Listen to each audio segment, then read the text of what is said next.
오늘의 큐티 말씀은 요한계시록 11장 말씀입니다. 지팡이 같은 잣대로 하나님의 성전 제단을 재고 예배드리는 사람들의 수를 세게 합니다. 이방인들에게 내준 바깥들은 재지 않습니다. 42달 동안 거룩한 성을 짓밟을 것입니다. 두 증인에게 능력을 주어 1260일 동안 예언하게 할 것입니다. 굵은 삼배 옷을 입고 슬픔을 나타낼 것이고 땅 위 주님 앞에 서 있는 올리브 나무 두 그루와 두 촛대라고 하고 있습니다.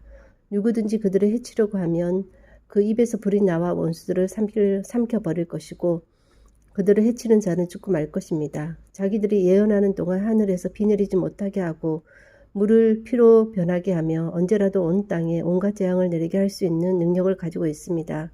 예언이 끝나며 한 짐승이 나타나 그들과 싸우게 될 것인데 끝이 보이지 않는 구덩이에서 올라와 싸움을 한 뒤 그들을 죽일 것입니다. 두 증인의 시체가 큰 성 길거리에 버려질 것이고 주님이 십자가에 그곳은 주님이 십자가에 못 박히신 곳입니다. 그들 시체를 땅에 묻지 않고 3일 반나절 동안 내버려 둔 채 구경할 것이고 그들의 죽음을 기뻐하며 잔치 선물을 주고받고 즐거워할 것입니다. 그들이 너무나 많은 고통을 가져다 주었기 때문입니다. 3일 반 후 하나님께서 두 증인에게 생명의 영을 불어넣어 그들이 일어나자 이 광경을 본 사람들이 무서워서 어찌할 바를 몰랐습니다. 하늘에서 올라오려는 큰 소리에 원수들이 보는 앞에서 구름을 타고 하늘에 올라갔습니다. 그 순간 큰 진실이 일어나고 성의 10분의 1이 무너지고 7,000명이 죽고 살아남은 자들은 매우 두려워하며 하나님께 영광을 돌립니다. 두 번째 재난이 지나가고 세 번째 재난이 곧 올 것이라고 말하고 있습니다. 7번째 천사가 나팔을 불었을 때 하늘에서 우리 주님과 예수님께서 이제 이 세상을 다스리시며 앞으로도 영원토록 다스릴 것이다.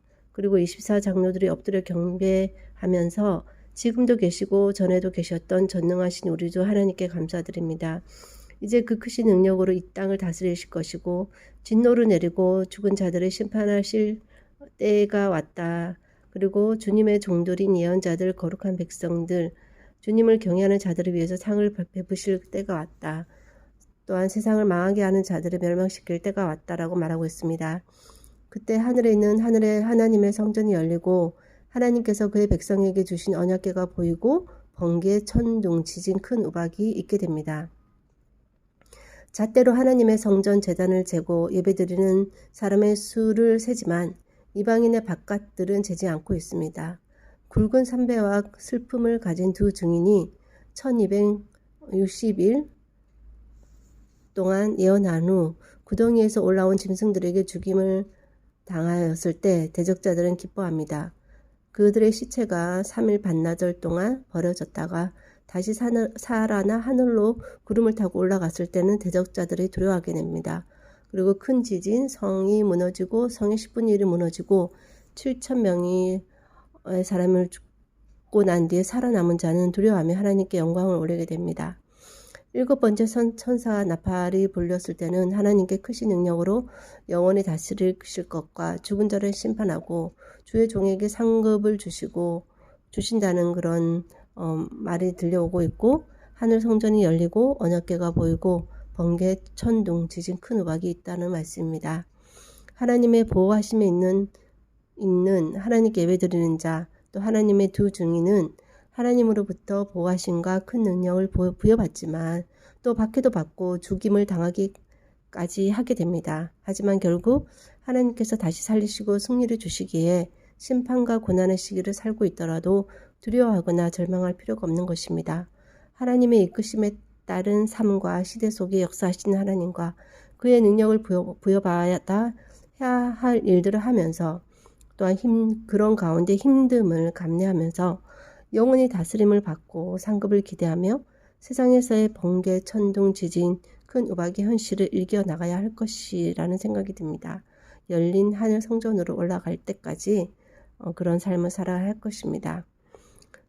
소망을 주면서도 절망이 같이 있는 말씀이라는 생각이 듭니다. 매일이 꽃길일 수 없다는 것은 당연하게 알지만 험난한 고갯길, 위험 속에 살아가는 날들이 더욱더 많다라는 생각이 들고 그것이 인생이니 영원한 승리 전에 그런 순간의 힘듦을 투정 부리지 말고 매일 기쁘게 순례자의 삶을 살아가야 할 것입니다. 말씀을 현재와 현실화 시킬 때 넉넉히 이겨낼 믿음도 생길 것 같습니다. 하나님의 크고 두려우신 말씀은 초림과 재림의 사이에 있을 많은 일들이 너무나도 크고 놀라운 일들이며 이 세상을 심판하시는 하나님의 그런 심판 앞에 하나님의 보호하심을 받는 주의 성도들이라 할지라도 그 고통은 함께할 수밖에 없고 오히려 죽음까지 당할 부활을 위해서 죽음을 당해야 하는 큰 고통이 이 세상에 있다라는 것을 또한 말씀을 통해서 보게 됩니다.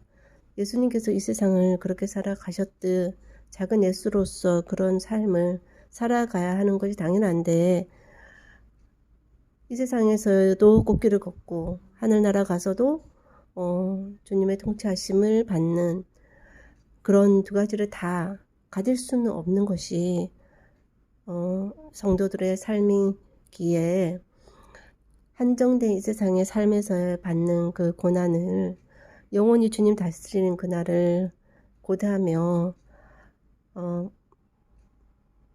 넉넉히 이기는 믿음으로 감당할 수 있도록 도와주시고 그 길 끝에 영원한 그런 승리와 그런 찬란한 기쁨의 날이 있음을 지금에 당하는 고통의 몇 배에 해당하는 그런 일들이 영원히 있다라는 것을 늘 고대하며 그 순간을 맞이하는 것을 참으로 기대하며 살아가는 오늘 하루가 되기를 원하옵고 모든 말씀 예수님 이름으로 기도하였습니다. 아멘.